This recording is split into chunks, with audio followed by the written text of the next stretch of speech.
Mi nombre es Jenny Munoz, yo soy estudiante de doctorado con Jill Jankowski en el Biodiversity Research Center. I study the interactions between species and how communities are structured. In particular, I'm interested in positive interactions and cooperation and mutualisms and how they can help us understand communities. I study birds in the tropics and the Andes, in particular mixed species flocks. I was lucky to be born in one of the more biodiverse places on Earth, in Colombia. So since I was a kid, I was fascinated by diversity, and that fascination never went away.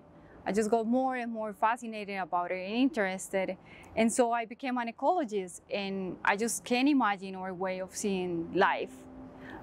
It's the way how I see it and the way how I experience life is through the eyes of an ecologist. When I started the university, I was actually an immunologist, but I decided to go in a field expedition to the Amazon, and the first time I went there, I knew I needed to study that more and more.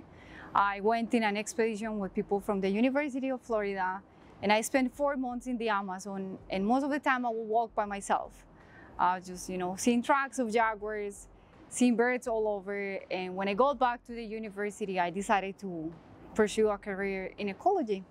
And after that, I've been going back to the Amazon every year. So it is hard to just pinpoint one memory in the field, but if there's something that I like about my research, is those moments in the morning when you wake up before sunrise and you walk in the dark and then you wait for all the birds to start singing.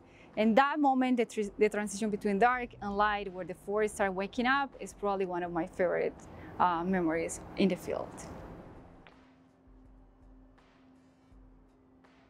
I don't have a favorite organism, but I like mixed species flocks. Those are groups of birds. So if you can imagine, there are like a group of 10 or 20 different species that are moving together, helping each other. So what I like about these interactions or these groups is that as humans, we have a lot to learn from societies in animals and how they actually cooperate with each other. And I think cooperation is prevalent in nature, and we have a lot to learn from that.